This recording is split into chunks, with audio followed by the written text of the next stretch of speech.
Merhabalar, ben Süleyman Korkut. Tüm Emlak Danışmanları Birliği Mardin İl Temsilcisiyim. Onun dışında Evren Gayrimenkul, emlak ve gayrimenkul üzerine bir firmamız var. Ticari çalışıyoruz. Mardin'i olumlu etkiler. 100 yılın projesi 500.000 sosyal konut ile ev sahibi Türkiye. Çevre ve Şehircilik Bakanlığı ve İklim Değişikliği Bakanlığı Sayın Cumhurbaşkanımızın açıkladığı gibi gazi, şehit aileleri, ondan sonra engelli aileler, projede mesela şehit yakınları, gazi yakınları, engelli yakınlarına %5 bir kontenjan ayrıldı.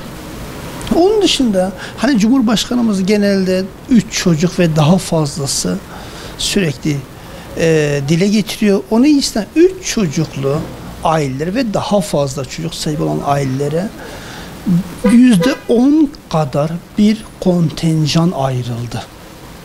Gençler için muhteşem bir haber.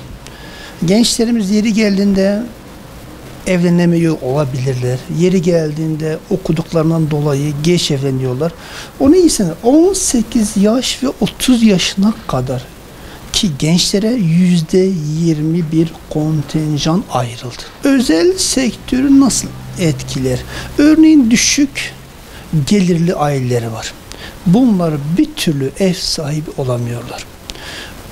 Örneğin bir askeri ücretlinin ev sahibi olması çok zor. Onu istinaden şu anda çok güzel bir proje, 100 yılın projesi ve bu düşük gelirli aileler ev sahibi olmak için birebir fırsattır. Başvurular da bu arada 10 Kasım 19 Aralık tarihlerinde alınacak ve E-Devlet üzerinde alınacak. Kesinlikle. Örneğin düşük bütçeli mesela. Örneğin 1+1, 2+1. Şu anda mevcut fiyatlar ekonomik şartlardan dolayı çok yüksek ama kira öder gibi ev sahibi olabileceğiniz için örneğin 1+1 ve 2+1 bunu istinaden barınma sorununu kısmen ortadan kaldırmış olacak. İnşaat süresi 2 yıl planlanıyor.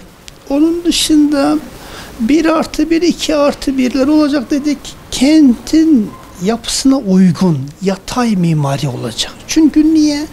Son zamanlarda apartman oluyor ve apartman olduğu zaman çocuklar pek dışarıda vakit geçiremiyorlar. Toprağa basamadığı için bir sürü hastalıklar olabilir. İlla otizm gibi düşün ya da sosyalleşemiyor çocuklarımız.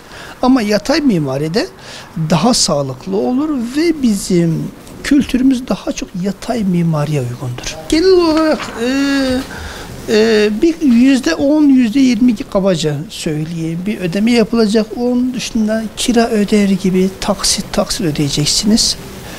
Bu da güzel bir şey. Örneğin Mardin merkezde 2500 konut planlanıyor. Dargeç'te 160, Derik'te 700, Mazıdağ'da 500, Midyat'ta 700 konut, Nusaybin'de 700 konut ve Ömerli'de 47, Savur'da 50. Toplamda 5357 konut 100 yılın projesi ile bizim vatandaşlarımız ev sahibi olacak. Gazilerimiz, şehitlerimiz, ondan sonra engelli bireyler ev sahibi olmuş olacak. Çünkü onlar da çalışamıyor. Onlar daha çok ilgi, sevgiye ihtiyacı var. Onun için gençlerimiz ev sahibi olmuş olacak. Bu çok güzel bir şey. Ve çok çocuklu aileler. Özellikle oraya geleyim. Çünkü niye? Bir ailenin çocuğu 3'ü 5 10'sa yeri geldiğinde kiralık ev bulmakta da zorlanabiliyorlar. En azından bu çocuklar, bu aileler daha çok eğitimlerine o bütçeyi ayırır. Şöyle başvurular E-Devlet'ten olacak. Çok araştırın, çok sorun. Ondan sonra yani biri işte size dedi ki işte sizi bir şekilde yazdırır, sakın o tür şeylere inanmayın. Yeri geldiğinde E-Devlet'ten başvurunuzu yaparsınız. Onun dışında Çevre ve Şehircilik'ten bilgi alabilirsiniz. Yeri geldiğinde E-Devlet'e girdiğiniz zaman TOKİ idaresi var. Pardon, Google'a girin, TOKİ idaresi var. Oradan da bilgi alabilirsiniz. Teşekkür ederiz. Mardin'i çok seviyoruz ve lütfen yetkili emlakçılarla çalışın. Çünkü piyasada yeri gelene canı sıkılan bu işi yapmaya çalışıyor. Sakın dolandırılmayın. Sazan sarmalına sakın girmeyin. Teşekkür ederiz.